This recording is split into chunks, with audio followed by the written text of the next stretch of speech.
The theater was quiet long before the show began. Soft lights rested on red curtains. The floor smelled faintly of polish and old wood. People sat slowly in their seats, whispering, adjusting coats, holding paper cups of coffee that were already growing cold. On the stage, the Britain's Got Talent logo glowed gently, not bright, not loud, just waiting. Behind the curtain, Binita Chetry stood very still. She was small for the size of the room, almost disappearing in the wide space backstage. Her feet were bare against the cool floor. Her hands rested together at her chest. She breathed in, then out, slow and careful, as if counting the air. This moment felt long. She had dreamed of this stage, but dreams never prepared you for the quiet right before everything changed. A crew member walked past, checking a headset. Someone laughed softly at a joke Binita could not hear. The sounds felt far away, like they belonged to another world. For Binita, there was only her heartbeat and the gentle hum of lights above her head. She thought of home, not the word, home, as a place on a map, but as a feeling. The narrow path she walked every morning. The sound of birds waking before the sun. The dirt floor where she practiced, again and again, until her legs shook and her breath came fast. Dance had never been loud in her life. It had been quiet, private, something done early in the morning or late at night, when the world was not watching. Until now. On the other side of the curtain, the judges were settling into their chairs. Simon Cowell leaned back slightly, his hands resting together, eyes calm but curious. He had seen thousands of auditions. He knew how hope looked on a stage, and he also knew how quickly it could fade. Next to him, the other judges exchanged a few words, smiling, relaxed. They did not know her story yet. To them, she was just another name on a list, another face about to step into the light. The host walked forward and spoke her name. "Please welcome, Binita Chetry." Applause rose, polite and warm. The curtain opened. Binita stepped onto the stage. The lights were brighter than she expected. For a moment, she could not see the faces in the audience, only shadows and movement. Her heart jumped, then settled, like it remembered something important. She walked to the center of the stage and stopped. She stood straight, shoulders relaxed, eyes forward. The music had not started yet. In that silence, a familiar fear crept in. What if they don't understand? It was not fear of making a mistake. She had made mistakes before. She knew how to recover. This fear was quieter and deeper. It was the fear that her dance, shaped by her life, her culture, her struggles, might look strange to people who had never lived it. She thought of the problem that had followed her for years. People often told her she should dance differently. Smile more. Make it bigger. Do what everyone else is doing. But Binita's body did not move that way. Her dance came from tight spaces and long waits. It came from listening more than speaking. It came from watching the world closely and responding with motion instead of words. When she first learned to dance, there was no teacher. There was only a cracked mirror leaning against a wall and a borrowed phone playing videos that froze when the internet slowed. She learned by stopping, rewinding, watching again. Sometimes the video would not load at all, and she would dance from memory, filling in the blanks with her own ideas. Her family worried. They worried because dance did not look like a safe future. They worried because time spent dancing was time not spent doing something more practical. They worried because the world was not kind to dreams like hers. Binita understood those worries. She felt them too. But when she stopped dancing, something inside her felt wrong, like a song cut off in the middle. So she kept going. She practiced when her legs hurt. She practiced when neighbors watched and shook their heads. She practiced when doubt whispered that she was wasting her time. Dance became her way of speaking back to that doubt. Now, standing on the BGT stage, that same doubt returned, softer but still there.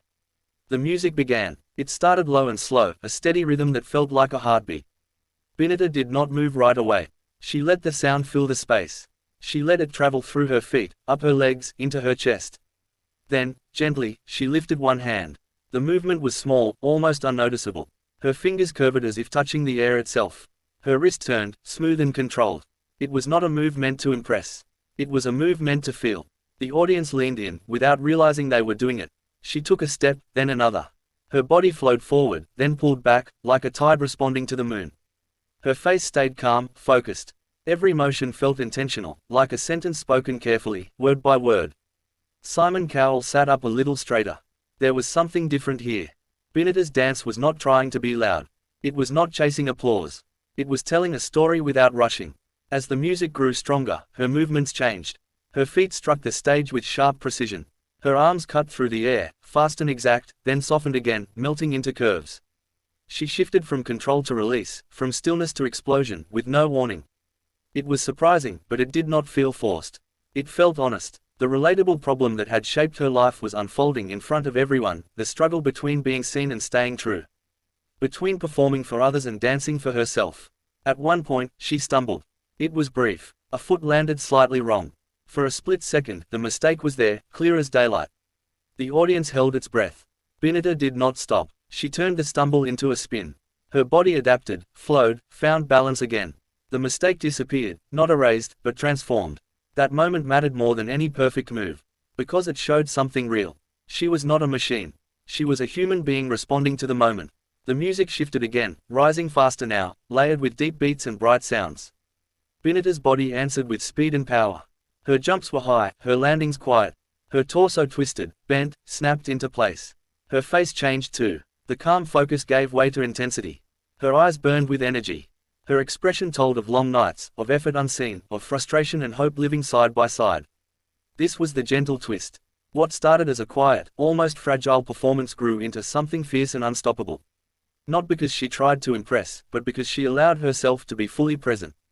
The audience felt it. People who had planned to clap politely now sat frozen, eyes wide. Some leaned forward so far they barely noticed their own posture. A few covered their mouths without realizing it. On the judges' panel, reactions shifted. One judge whispered, "Wow," without meaning to. Simon Cowell's eyes were locked on the stage. His face, often unreadable, softened. Not into tears yet, but into something close to recognition. He had seen talent before.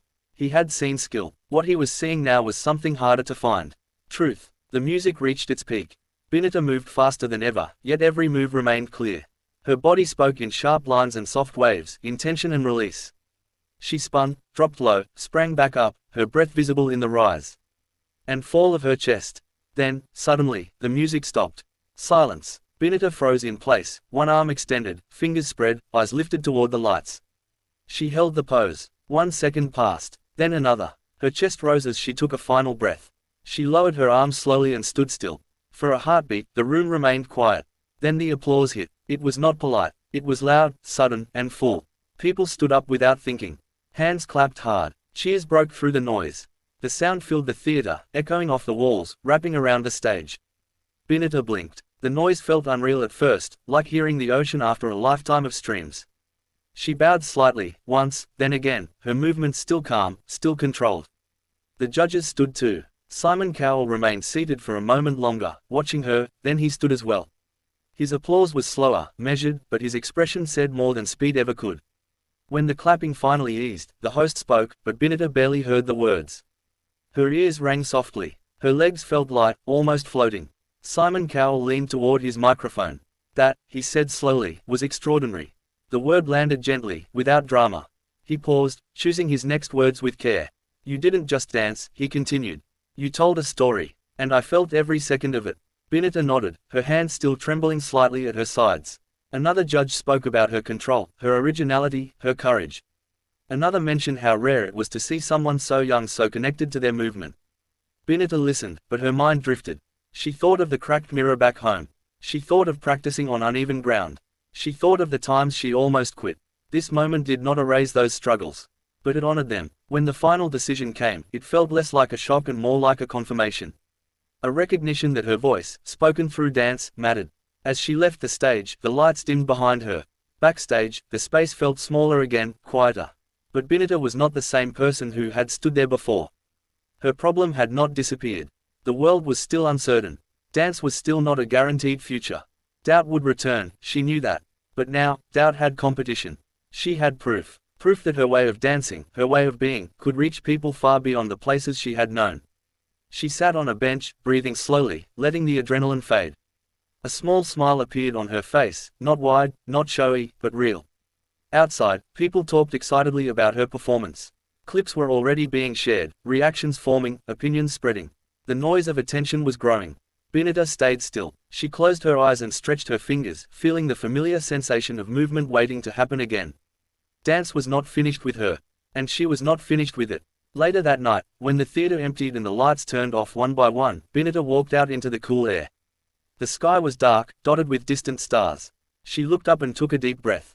For the first time in a long while, the path ahead did not feel narrow. It felt open, and as she walked forward, step by step, the rhythm of her own movement followed her, steady and strong, carrying her into whatever came next.